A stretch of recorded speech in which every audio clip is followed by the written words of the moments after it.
परीक्षित जी महाराज जो अपने पुरखों का मान बढ़ाने वाले हैं। संतान दो ही तरह की होती है, एक मान को डुबाने वाली और दूसरी मान को बढ़ाने वाली।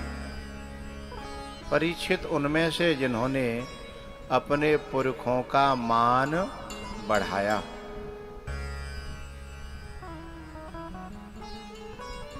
बोले इन्होंने अपने परिवार को छोड़ करके, घर को छोड़ करके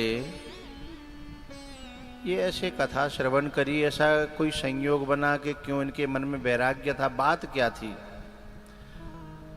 तो सूत जी महाराज ने कहा मैं आपको पूरी कथा सुनाता हूं, इनके जन्म से ही बता देता हूं। तो परीक्षित जी महाराज का जन्म जो है ना, उसकी चर्चा सूत जी महाराज ने सुनाई कि दुर्योधन और दुशासन का अंतिम युद्ध था महाभारत का। दुर्योधन और भीम का। दुशासन की तो छाती फाड़ करके भीम ने द्रौपदी के केश धोए थे, संकल्प किया था जिस दिन चीरहरण हुआ था। लेकिन जब अंतिम युद्ध दुर्योधन और भीम, अब भीम कितना भी ताकतवर था, लेकिन दुर्योधन को गांधारी की आंखों की पट्टी जब खुली, उसकी जो शक्ति मिली उससे वो वज्र का हो गया। बात समझ में आ रही हो तो नारे हलाओ करो। मुझे मालूम पड़े कि दवाई भीतर जा रही है कि वैसे ही माटी के धौंधा से बैठे हैं। बात समझ में आनी चाहिए, है ना? और मुझे पता चलना चाहिए कि समझ में आई या हाँ। तो दुर्योधन भारी पड़ गया और भीम पिटने लगा। भीम को बड़ा अहंकार था, लेकिन जब पिट्यो सवरो अहंकार चूर, बोलो करो, चूर है गो। एक बार एक गदा दुर्योधन ने दी तो भगवान कृष्ण, भगवान दर्शन देख रहे थे उस युद्ध को, सो जाके चरणों में गिरा। सो कहता है भीम धीरे से, मरवा कहीं छोड़ोगे का? भगवान से कहता है कन्हैया से कि मरवाए कहीं छोड़ोगे का?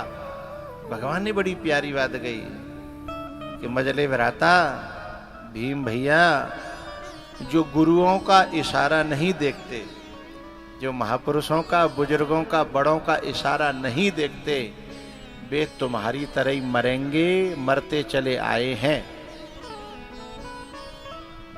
अब भीम को तो बोले मैं समझा ही नहीं। तो भगवान कहते हैं कि मैं घंटन ते देख रहा हूं कि मेरी तरफ देख ले तो एक ही इशारे में काम बन जाएगा, है? ऐसे आप लोग मेरा आधा वाक्य पूरा करते हो तो मुझे अच्छा लगता है ना? भाई हमारे बड़े बूढ़े पहले कहानी सुनाते तो जो कहते हूं करा देते रहियो तो कहानी पूरी होती रहेगी, है ना? तो ऐसे ही आधी बात पूरी करवे को मतलब है हूं करा देवो। बोले मैं कितनी देर से इंतजार कर रहा हूं और तुम हो के देख ही नहीं रहे। बोले ठीक है, अब इशारा देखूंगा मैं आपका।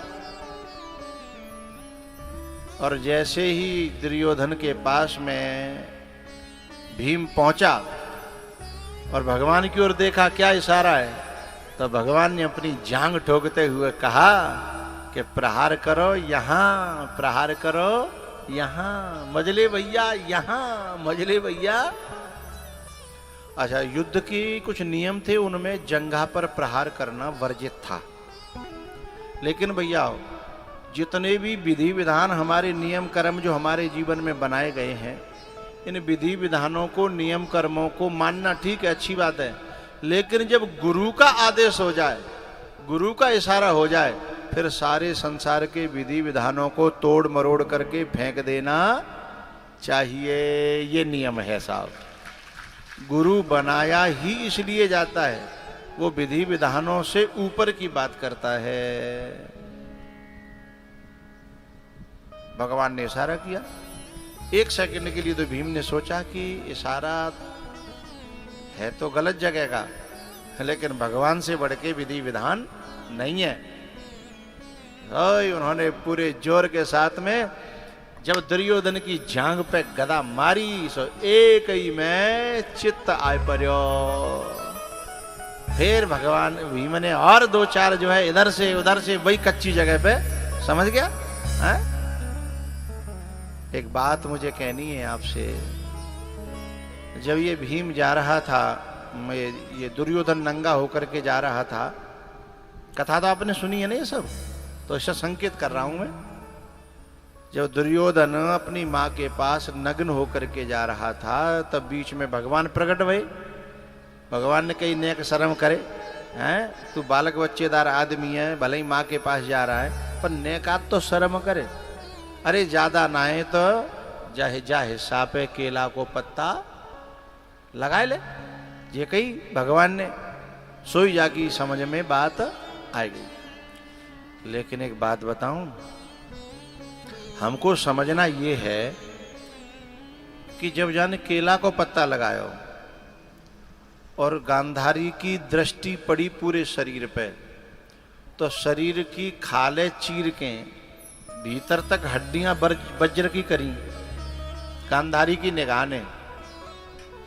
गांधारी की दृष्टि मांस को चीर देती है, खाल को चीर देती है, और जाकर के हड्डियों को चीर करके भीतर तक वज्र का करती है, हाँ या ना? ठीक है। अब मुझे ये पूछना है कि जो इतनी भीतर तक चली गई दृष्टि, वो जा केला के पत्ता चीर के और जा जगह कैसे कच्चो छोड़ गई है? केला के पत्ता वो तो चीर के जा सकती, जब वो खाले चीर सकते है तो केला के पत्ता ना चीर सकती, फिर ऐसा कैसे हुआ? तो समझिएगा, जो विधाता की बनाई गई खाल है, यानी ब्रह्मा जी की, उसे तो कोई वरदान की दृष्टि चीर सकती है, लेकिन जो भगवान के संकल्प को जो केला को पत्ता है, उसे कोई माई का लाल चीर नहीं सकता। अर्थात राम की न चाहे सोई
अस नहीं कोई,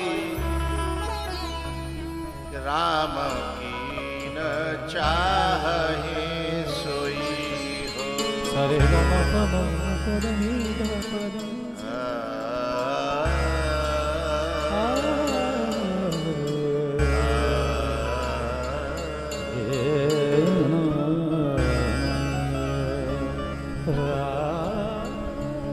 अधमरा छोड़ करके पांडव चले गए, भगवान चले गए।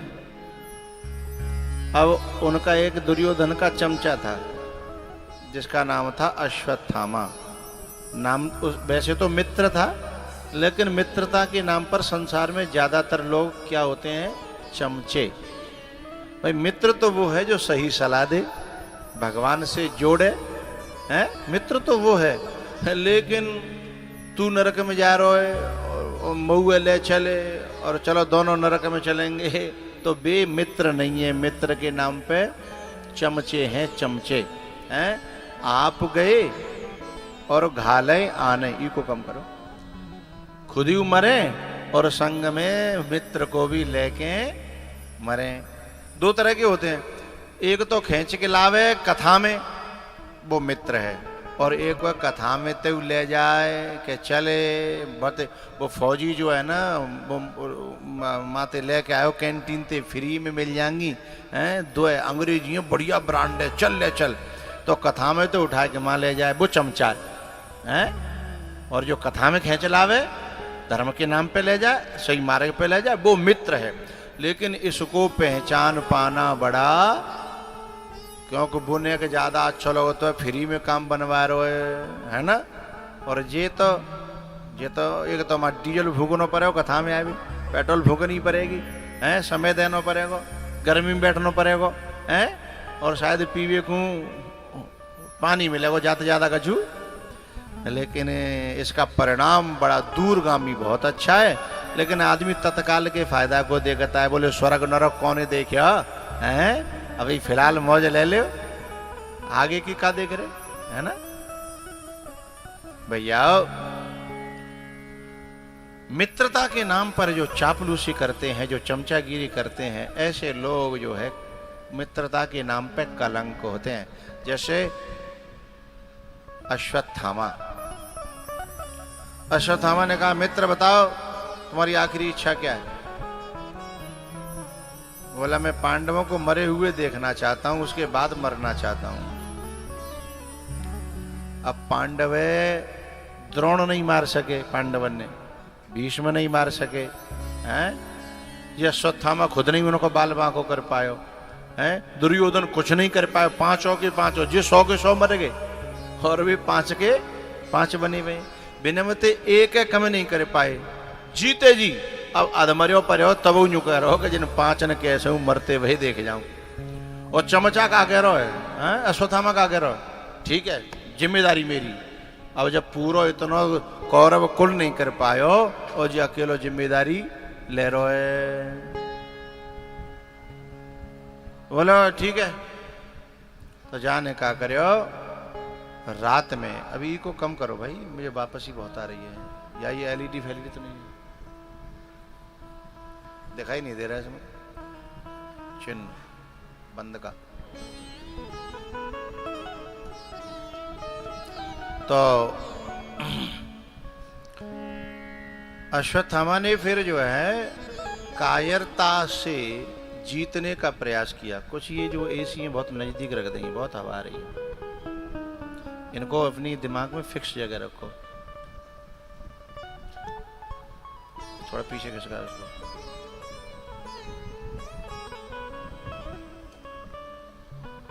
हाँ नहीं करो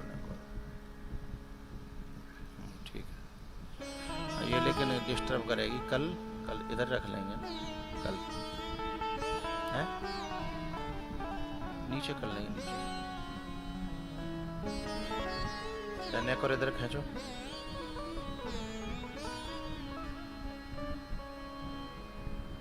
नेक पीछ करो,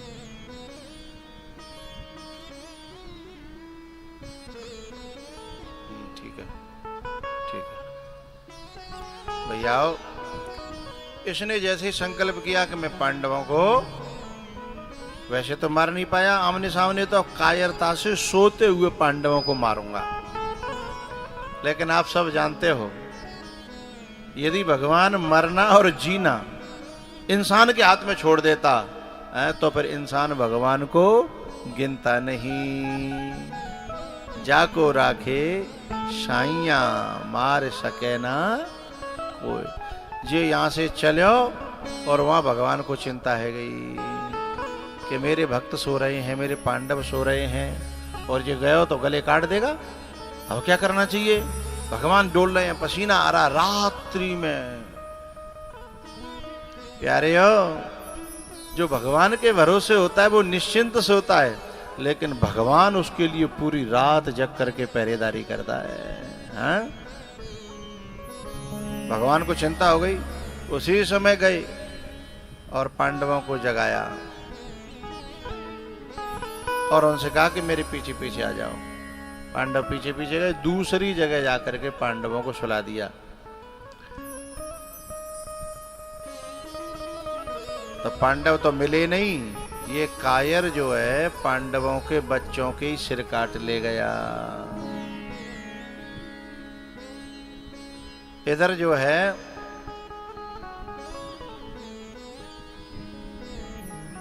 जब इसको अश्वत्थामा को पकड़ करके द्रौपदी के सामने लाया गया तो द्रौपदी ने कहा अब मैं क्या करूं, मेरे बच्चे मर गए इसका तो मुझे दुख है, लेकिन ये मेरे गुरु का पुत्र निकल आया इसका मुझे और बड़ा दुख है। मैं इसे नहीं चाहती कि इसे मारा जाए, क्योंकि मेरे तो गए सो गए। मुच्यताम मुच्यताम एष ब्राह्मणो नितराम गुरु। भैया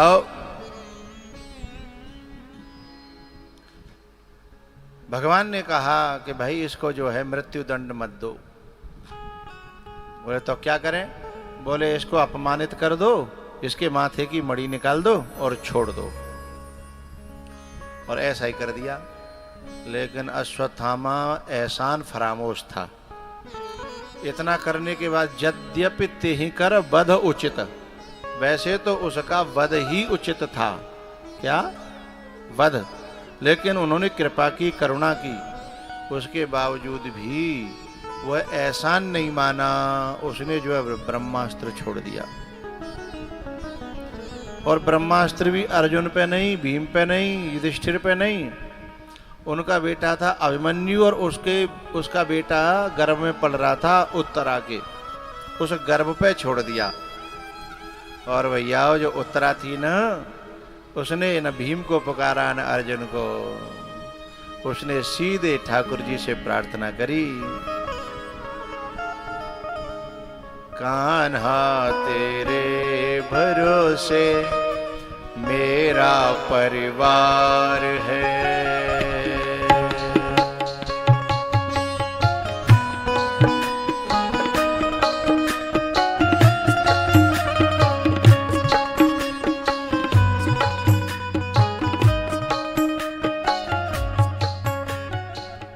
ये तुमने दिया हमें,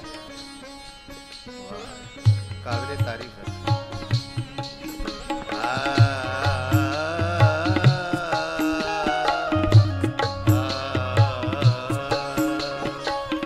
तू ही मेरी नाव का माझी,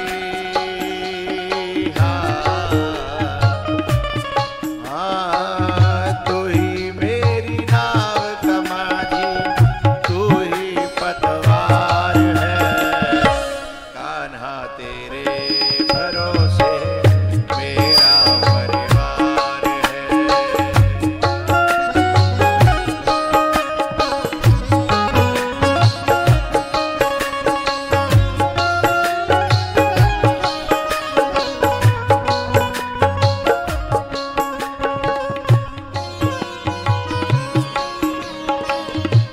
जमाना जमाना चाहता है।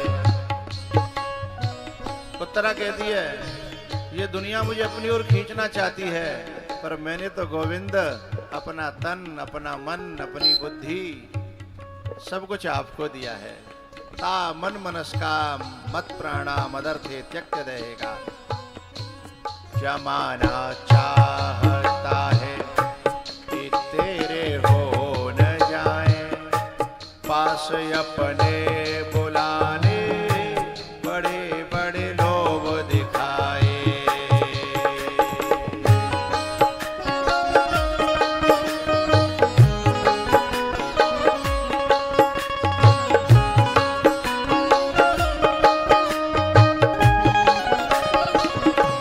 दोष इनका नहीं है, दोष इनका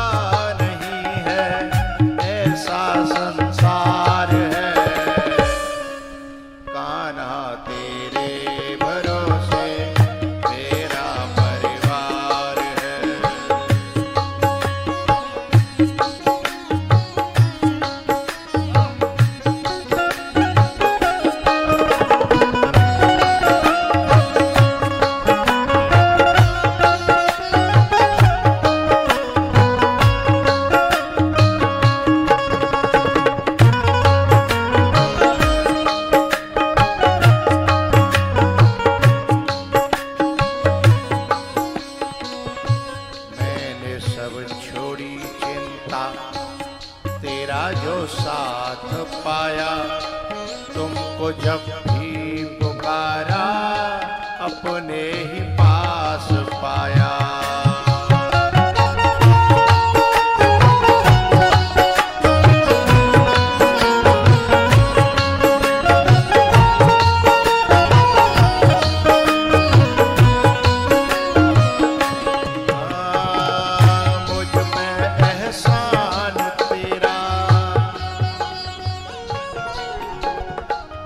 मुझ पे एहसान तेरा कान्हा बेशुमार है, कान्हा तेरे भरोसे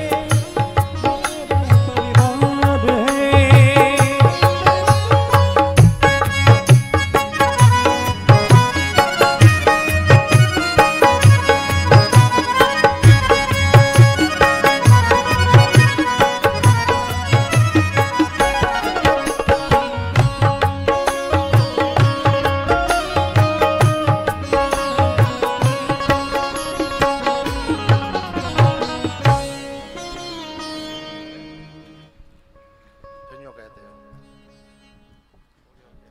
कान्हा तेरे भरोसे मेरा परिवार, कनुआ तेरे भरोसे मेरा परिवार। तू ही मेरी नाव का माझी, तू ही मेरी नाव का माझी, तू ही पतवार है, कान्हा तेरे भरोसे मेरा परिवार है। भगवान ने गर्भस्थ शिशु को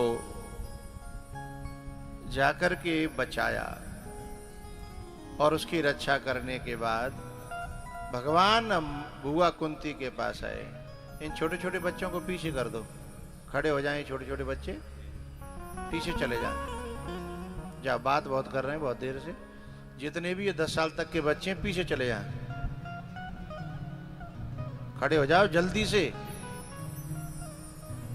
सबको खड़े करो उनको।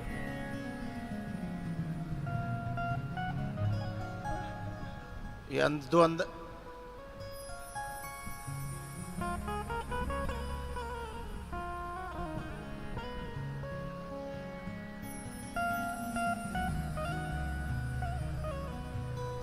पीछे चले आप पीछे।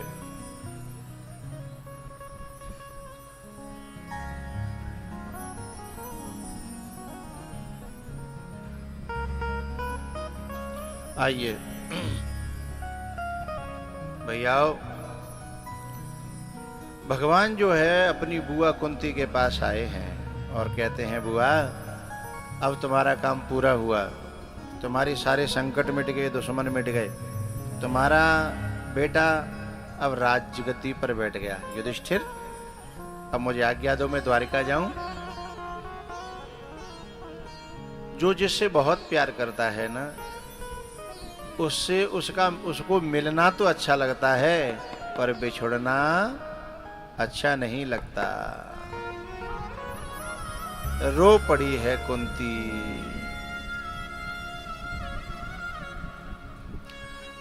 कि वैसे तो तू मेरो भतीजो है, पर मैं जानती हूं तुम निर्गुण ही सगुण बने हो, निराकार ही साकार बने हो, और तुमने मेरी उन समयों पर रक्षा की है जब मुझे आपकी बहुत जरूरत थी। और एक बात बताऊं भैया, जो आदमी एहसान मानना जानता है उस आदमी को तरक्की को कोई रोक नहीं सकता। ये लिखित ले लेना आप। जो आदमी एहसान को मानना जानता है उस आदमी की तरक्की निश्चित होगी, और जो आदमी किसी का एहसान ही नहीं मानता, भाई आज जो है, आज से 30-40 साल पहले इतने रोग थे शरीर में, आया ना करो, इतने रोग नहीं थे ना। इतने अटैक थे, इतने कैंसर थे, या इतने बीपी और इतना ये सब था? नहीं था। क्योंकि आज से 40 साल पहले आदमी अपने बाप के सामने बोलता नहीं था। अपना बड़ा भैया बैठा होता था, वहां टिकता नहीं था, उनसे जवान नहीं लड़ाता था, एहसान मानता था। अब अपने बाप को ही एहसान ना मानने तो मरेंगे, बेमौत मरेंगे कि नहीं मरेंगे? अपने बाप को ही एहसान ना मानने, अपनी मैयों को एहसान ना मानने, अपने चाचा ताऊओं का एहसान नहीं मानने, जिन्होंने गोद में खिलाया है, उनसे सीधे मुंह तोड़ बात करने लगते हैं। तो ये बेमौत इनके करनी ही हमें बेमौत मार रही है। इन्हीं कर्मों ने इन्हीं को मार डाला है। क्योंकि बाप तो मार नहीं सकता, वो तो करुणावान है, दयावान है। वो तो इतना सुनने के बाद जय कोशिश करता कि मेरो बेटा ठीक रहे। माँ तो जो है खूब सुन लेगी भली बुरी, तौबा के बाद यही सोचेगी कि मेरो बेटा ठीक रहे, है ना। तो बिनेगी तो दमना के जिन्हें दंड दे सके, फिर प्रकृति दंड देती है, फिर परमात्मा दंड देता है। हाँ? जैसी करनी वैसी भरनी। तो जो एहसान मानने की प्रवृत्ति थी आज से 40 साल पहले, माँ का एहसान मानते थे हम लोग, बाप का एहसान मानते थे, धरती माता का एहसान मानते थे, हैं? प्रकृति का एहसान मानते थे, भगवान का एहसान मानते थे। लेकिन अब वो जब बाप को ही ना मानो, और तो सब आग लगन दो, वो बाप को ही ना मानो, माँ को ना मानो, और को तो माने को का। इसलिए व्यक्ति जो है दिन पे दिन वह उसका विनाश होता चला जा रहा है। हाँ?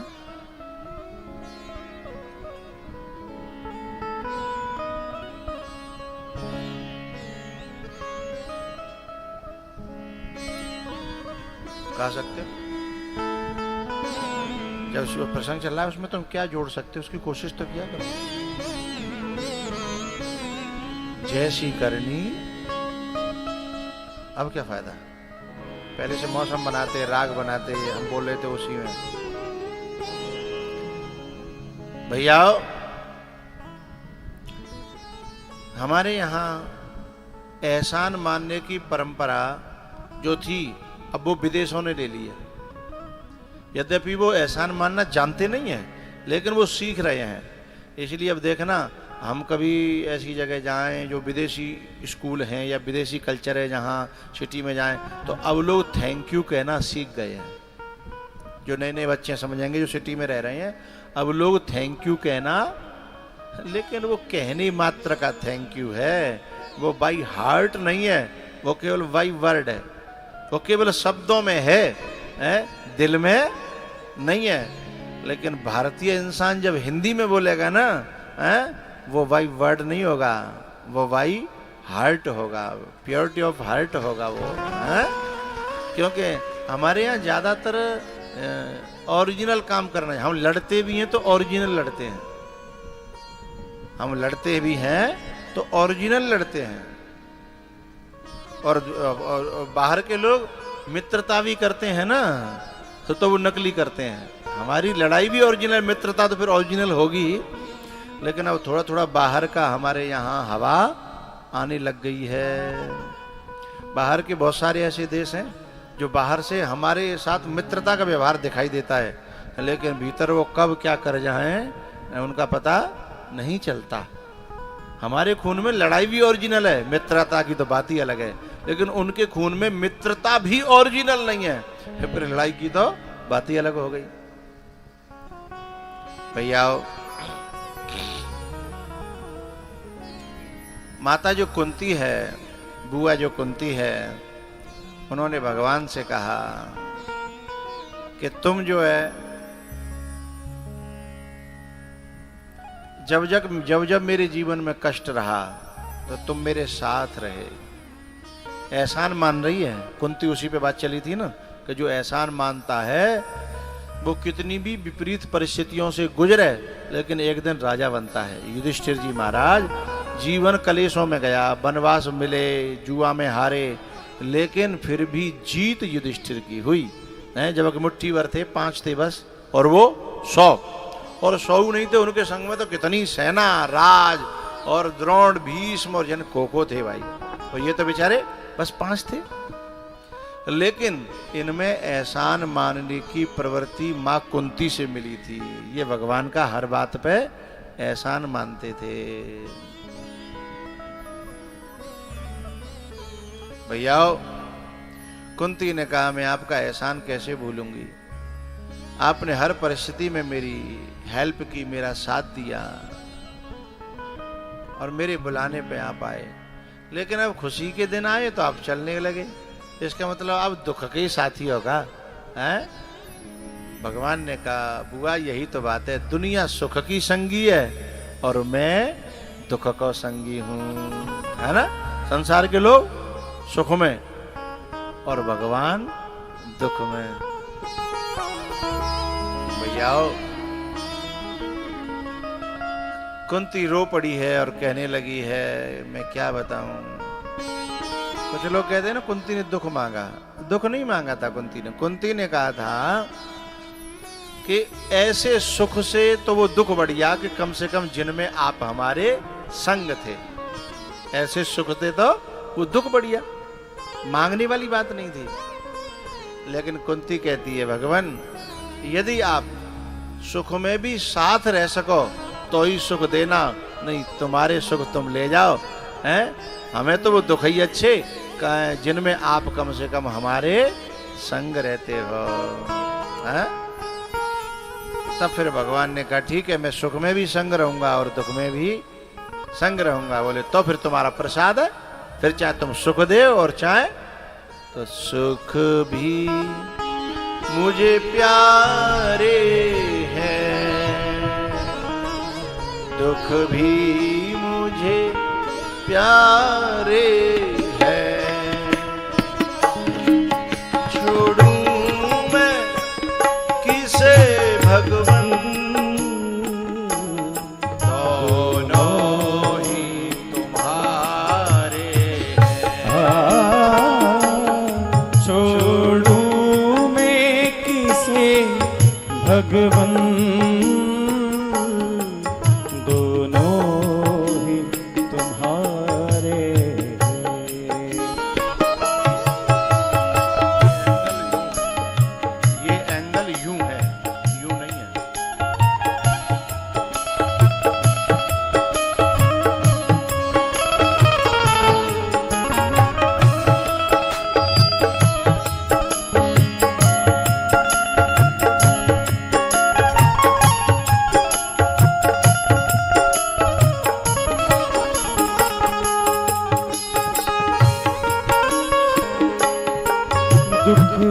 चाहे ना कोई भी सब सुख को तरस दे,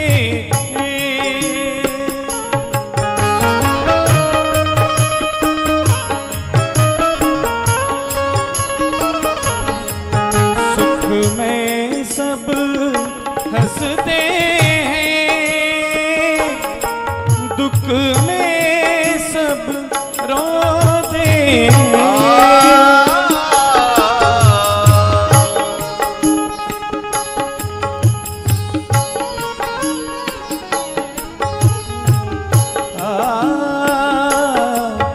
सुख मिले जिसे उसने,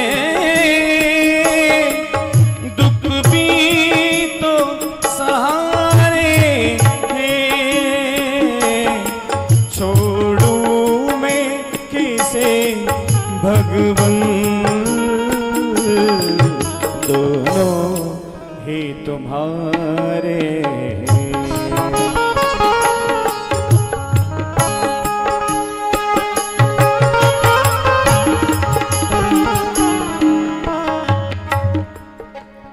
जैसे जो प्रसंग चल रहा है उसमें तुम्हारा अपना कोई भजन फिट होता हो, जिसे तुम रमा हो, उसे फिट करने की कोशिश किया करो, सहजता रहेगी।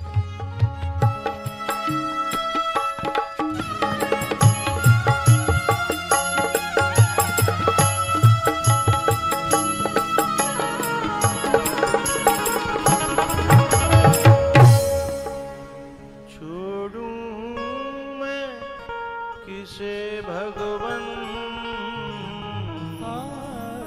दोनों ही तुम्हारे हैं। सुख भी मुझे प्यारे हैं, दुख भी मुझे प्यारे हैं।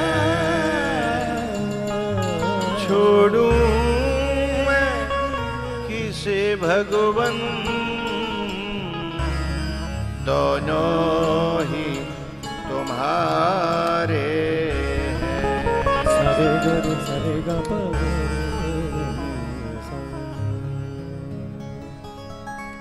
एक बात बताऊं, जिस फोड़े में मवाद भरा हो और जो उसको डॉक्टर फोड़ करके निचोड़ता है तो दर्द तो होता है, लेकिन समझदार व्यक्ति उसमें दुख नहीं मानता, उसमें भी सुख मानता है कि चलो कंटी कटी। वो समझदार है। ताली कमजोर बजी जाको मतलब तुम समझदार नहीं हो। बात समझ में आई नहीं? जो समझ में आई होती तो ताली जरूर जोरदार बजती। तो जो समझदार है वो तुरंत उसको दर्द तो होगा। एक बात बताऊं आपको, कुछ लोग चाहते हैं कि जिंदगी जो है एकदम शांत और सरल हो जाए, ऊंचा ही नीचा ही नहीं आवे, चढ़ाव उतार नहीं आवे। ऐसे ही तो चाहते हैं ज्यादातर लोग। लेकिन वो यूं बताओ, जो आईसीयू में वो लगा रहता है जिसमें यूं करके ऊपर नीचे चलती है ना, वे दिल की धड़कन होती है, जो कुछ भी होती हो, वो जब तक ऊपर नीचे चल रही है तभी तक इलाज चल रहा है। और वो जो ऊपर नीचे तक है वो एकदम बंद है कि जो सीधी है जाए। बताओ क्या हुआ तब। और हम चाहते हैं कि जो सीधी है जाए जिंदगी, तो सीधी तभी होगी कि फिर तो मार्केट में ही पहुंचेंगे ना। अरे जिंदगी है तो थोड़ा बहुत दुख तो रहेगा, है? थोड़ा बहुत सुख दुख तो रहेगा। अरे मरने के बाद तो जलने तक का एहसास नहीं होता भैया, उसे स्वीकार करो। घोड़ा के मवाद की तरह से उसे स्वीकार करो, उसमें आनंद लो कि चलो भोग लिया कट गया, भोग लिया कट गया है। और जब वेदना ना रहे उस समय पे ऐसा चिंतन करो कि जब वेदना ना रहे तो जीव दिना नहीं रहेंगे। अपने आप भीतर से धीरज बंध जाओ, हैं? बात खत्म हो जाएगी। लेकिन हम तो ने कष्ट आयो, हाय राम मरी जीव भयो अब का आयो तो सोपड़ा है। जब रात को आंधी आई, सवेरे जिन ने आके देखी तो कछु तो मूड पकड़ के बैठे, बोले हमारी तो है गई कथा, हमारी तो है गई कथा। मूड पकड़ के बैठ गए कछु लोग तो बस अब ना है, तो हमारा तो पैसा और ना वो बेइज्जती होगी, 50 कल्पना यहाँ दुख दुख दुख दुख दुख दुख दुख दुख है। अरे थोड़ा इंतजार कर, जब वो समय नहीं रहा तो ये भी नहीं रहेगा। है? परीक्षा किसकी नहीं होती है? और जो परीक्षाओं से गुजरता वही मजबूत होता है। छायाओं में लगा हुआ पौधा कभी मजबूत नहीं होता। जो धूप में, आंधी में, हवा में, लपटों में जो वृक्ष खड़ा रहेगा वो फिर ऐसा हो जाएगा कि पुरुष को आंधी उखाड़ न पाएगी। है? कुंती यही तो बताना चाहती है कि सुख भी मुझे प्यारे हैं, दुख भी मुझे प्यारे हैं। ये कथा में जो आंधी तूफान आया, दुर्घटना हुई, अब जब कभी इतिहास में कभी कोई कथा हो गई तब तुम्हें ये इस दुर्घटना के हो जाने से ये कथा के और 4 चांद लग गए, एक अलग बात बन गई। ये कथा ऐतिहासिक हो गई। वैसे तो सिंपल थी, जैसे और भी होती है वैसे हो गई है, लेकिन ये दुनिया के लिए एक सबक होगी, दुनिया के लिए एक क्या कहेंगे उदाहरण होगी है, दुनिया के लिए एक। तो जब हम इनसे घबरा जाते हैं तो मर जाते हैं। गाँव एक कहावत है गाँव में, जो डर गया तो मर गया, और जो लग पड़ा है, जो लग पड़ा वो तर गया। तो तुम लग पड़े सवेरे, जो कुछ होगी सो देखी जाएगी।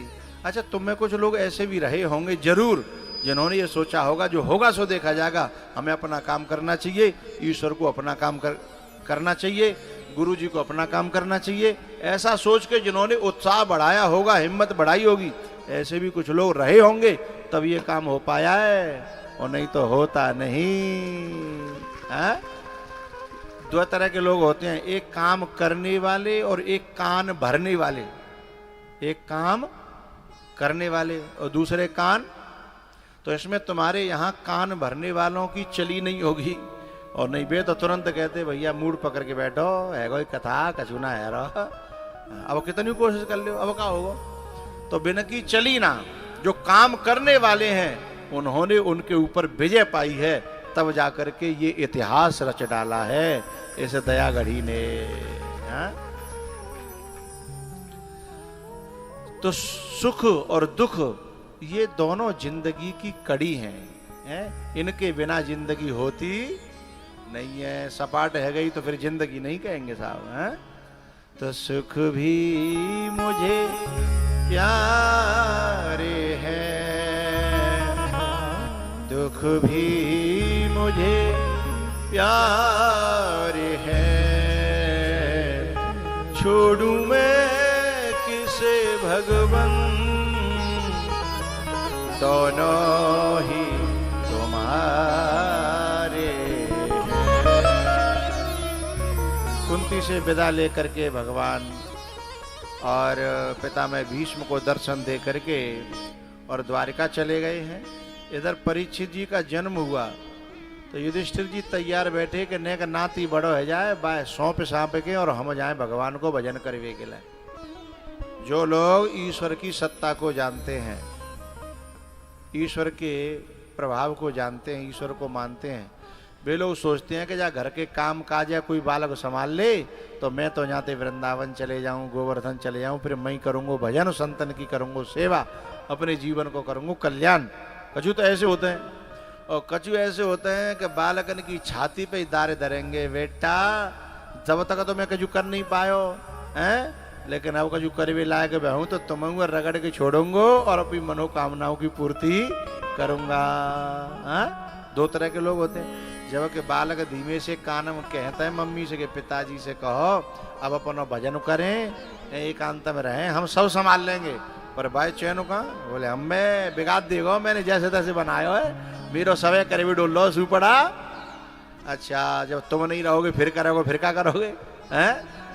इसलिए साधक को, सज्जन को, समझदार को भगवान के भरोसे परिवार को करके भगवान का भजन करना चाहिए। युधिष्ठिर महाराज ने नाती को नेक लायक भयो सोई तिलक कर दो बेटा, और तू जाने तेरो काम जाने। उत्तराखंड चले गए। परीक्षित जी महाराज ने कलयुग को जो है ना दंडित करने की कोशिश की, तो कलयुग ने कहा कि भगवान मैं आपके हिसाब से रह लूंगा, मुझे कछु रहवे की जगह बताओ। तो 4 जगह दी। द्यूतम पानम स्त्रियम सोना यत्र धर्मश्चतुर्विधः अभ्यर्थिस्तदा तस्मै स्थानानि कलये ददौ। बड़ी प्यारी बात है भैया। 4 जगह परीक्षित जी ने कलयुग को अपना मौज मस्ती करने के लिए दी। आज भी गांव-गांव उन 4 जगहों पर भयंकर कलयुग रहता है। कलयुग का मतलब है कलेश फैलाने वाली प्रवृत्ति। कलयुग माने कलेश फैलाने वाली प्रवृत्ति। वहां कलयुग को पूरी छूट है, तुम खूब कलेश करवाओ, बा घर में, बा चौतरा पे, बा गांव में। कौन कहाँ 4 जगह बताई। पहली, जहां पे ताश होते हो। क्या?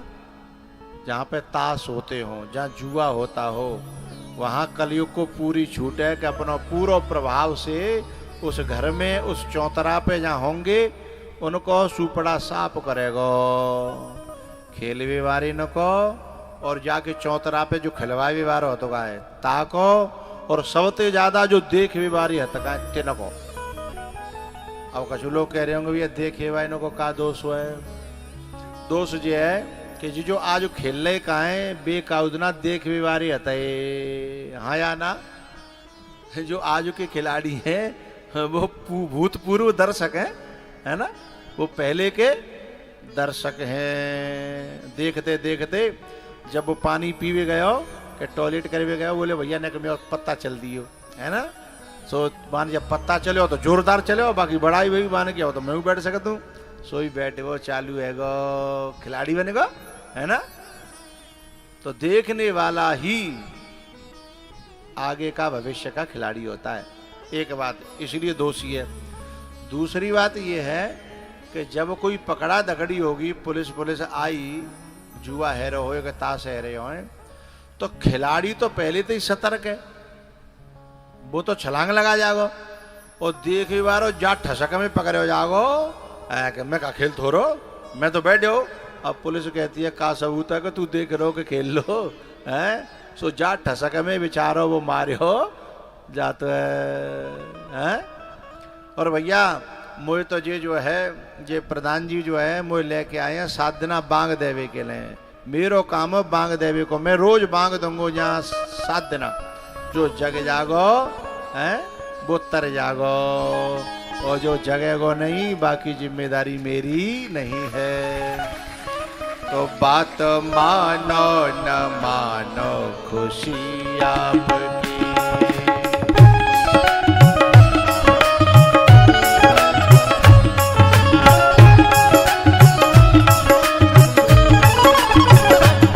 बात मानो न मानो खुशी आपकी।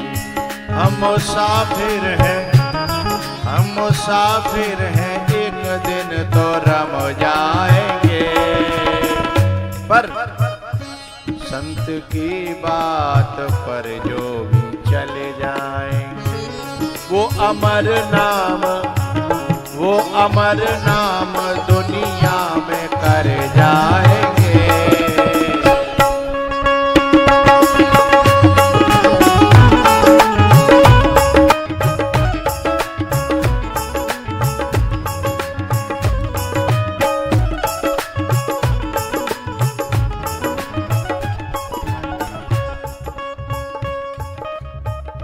बात मानो न मानो खुशी आपकी। बात मानो न मानो खुशी।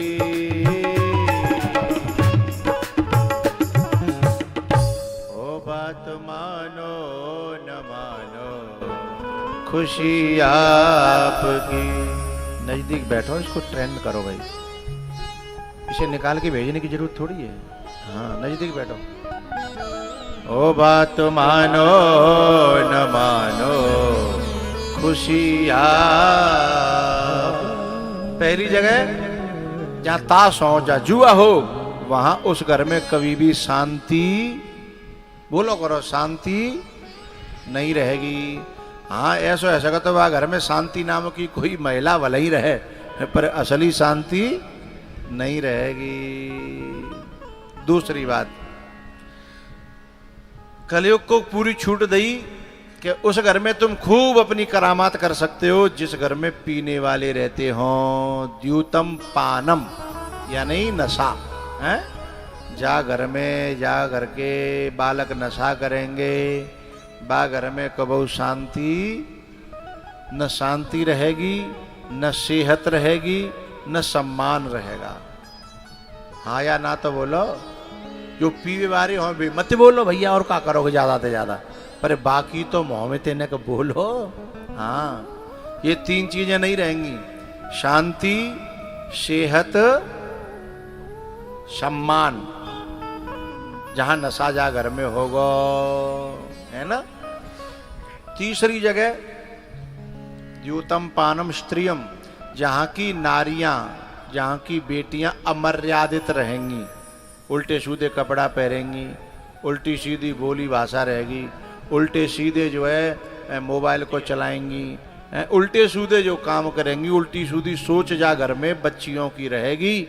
वहाँ भी कलयुग का पूरा प्रभाव रहेगा। बुरी लगे तो 100 बार लगे। वहाँ कलयुग नाचेगा, तांडव करेगा। और जहाँ जिस घर में भक्ति भाव होगा बच्चियों में, हैं, जिनको जो है ना मर्यादा में रहना अच्छा लगेगा, बोली भाषा जिनकी अच्छी होगी, हैं, जिनको रहन सहन पहना उड़ाओ अच्छा होगो, माँ कलयुग की दमनाए के भीतर घुस के देखे जा, हैं, झांक नहीं सकता। कलयुग को नौ तो हम दे देते हैं ना खुद। रावण जो है कब चुरा के ले गया सीता जी को, जब सीता जी मर्यादा के बाहर गई, बल्लाइन के काय चाहिए आवाज और गंते देखो नसीब का जो गड़बड़ है।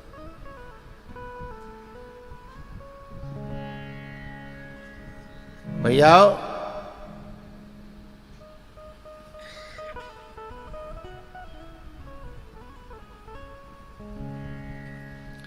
क्या कह रहा था मैं? बस झटका ने सब बुला दो मैं।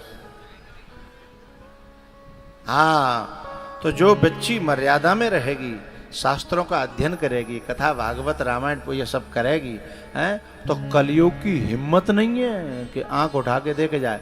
भाई सीता जी जब लकीर के बाहर गई तब रावण की पेश गई ना, बाकी भीतर रहे तो रावण के बाप दादा आ जाए, रावण को कुनबा आ जाए, रावण को खानदान आ जाए, हैं? यही वो रेखा है जो हमारे शास्त्रों ने बनाई है, बड़े बूढ़ों ने बनाई है, परिवार वालों ने बनाई है, बाप भैया मैया ने बनाई है। जल्दी में कह रहा हूं मैं शब्दों को, एक एक शब्द को बड़े उसे समझिएगा। अब समझ में नहीं आई तो बाद में मोबाइल पे सुन के एक एक शब्द, बाप ने, भैया ने और मैया ने जो रेखाएं बनाई हैं उनको जो लांगेगी, हैं, भाई कोई न कोई रावण ले जागो और फिर 38 टुकड़ा करके फ्रीज में धर देगो। चूंकि बात समय पे तो सीता में कम से कम इतनी ताकत थी कि वो छू नहीं सकता था, हैं? सीता जी ने कहा था कि त्रेन धरी ओट कहते बेदेही, त्रेन धरी ओट कहते बेदेही,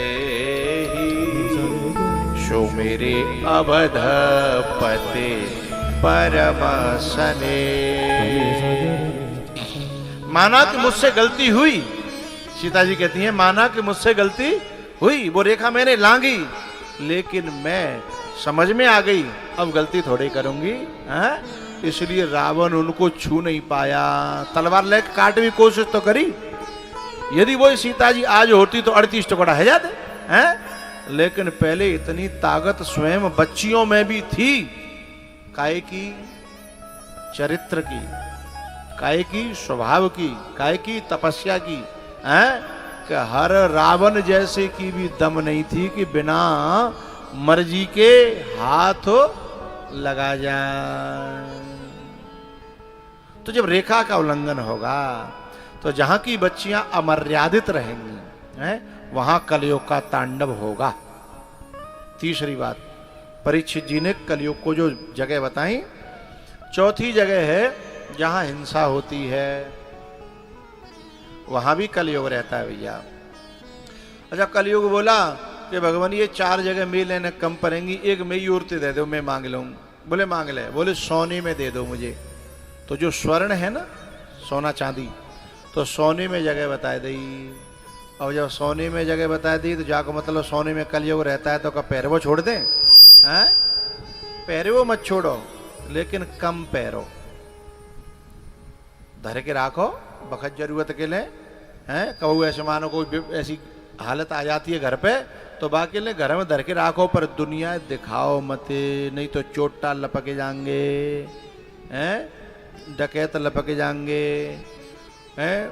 तो बेचारो और जब लपकेंगे तो सोनो तो जागो सो जाओ, एक आध की कहूँ, हाँ जान चली जाए संग में। तो जो माता समझदार होती हैं वे ज्यादा सोने चांदी का दिखावा है नहीं करती, राखो बाकी ले मना नहीं है।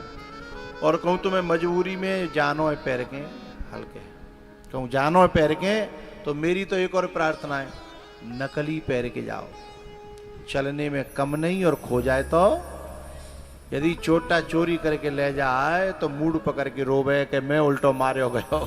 है, चोटऊ रोबे। तो सोने में भी जगह दी। एक दिन परीक्षित जी ने सोने का मुकुट पहना तो उन्हीं की खोपड़ी पे कलयुग बैठ गया और ऋषि को जाकर के प्रणाम तक नहीं किया। कहा कि ऋषि मोय उल्टो स्वागत करे, सम्मान करे। और इस जो है गुस्सा में और मरा हुआ सर्प ऋषि के गले में। और ऋषि का जो बच्चा था वो नदी में स्नान कर रहा था। एक जो बालक जो चुगलखोर, अच्छा चुगलखोर अवई ना था, बोलो। हाँ, पहले तो त्रेता युग में मंथरा, त्रेता युग में मंथरा, द्वापर में शकुनी, द्वापर में शकुनी और कलयुग में नाम कहां से बताऊं, गिनती नहीं है। नाम तो तब लहूं जब गिनती होए हैं। अब तो घर घर में, गांव गांव में शकुनी की और मंथरा की कमी। अरे भारत में समृद्ध देश है जहां हर चीज की कमी नहीं है, हैं? भरपूर है जो चाहिए। तो एक चुगलखोर ने जाके नौन मिर्च लगाई और जाकर के भड़का दिया उस ऋषि के बेटे को, जिनके गले में सर्प पड़ा था। उनका नाम था शमीक, उनका बेटा था श्रृंगी। श्रृंगी को जाके भड़का दिया कि तेरे बाप का अपमान हो गया और यूं कर दो त्यों कर दो।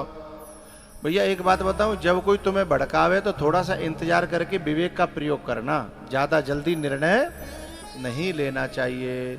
इन्होंने जाकर के श्राप दे दिया कि जिसने भी ये मरा हुआ सर्प डाला है उसे आज से 7वें दिन तक्षक नाग डस लेगा। आंखें खुली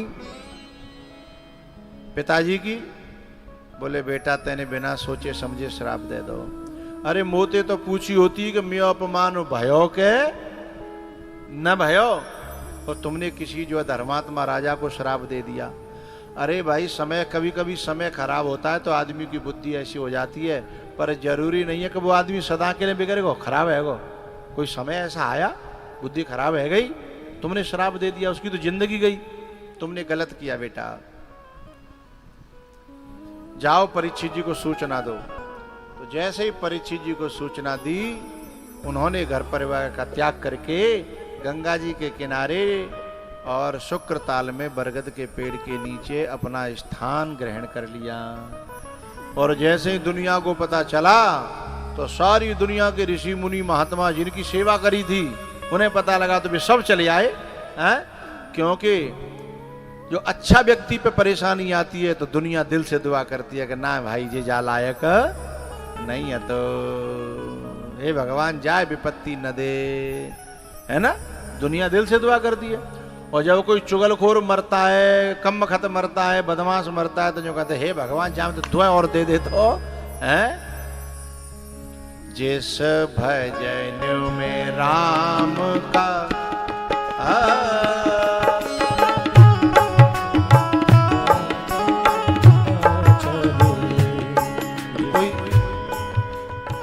कोई सज्जन इंसान पिट रहा होए तो हमें बचाना चाहिए। मन अपने आप तुम्हारा करेगा भैया जा मत मारे, लेकिन कोई चुगलखोर पिट रहा होए, कोई नालायक पिट रहा होए तो तुम भले ही दे हुए नहीं पर भीतर तक भैया कि दो दुआ और पच जाए, है ना। मैं भी कहना चाहता हूं आप सबसे, जिस भजन में राम का नाम नहीं उस भजन को गाना ना चाहिए। और चुगलखोर पे परे पन्हिया उसे बचाना ना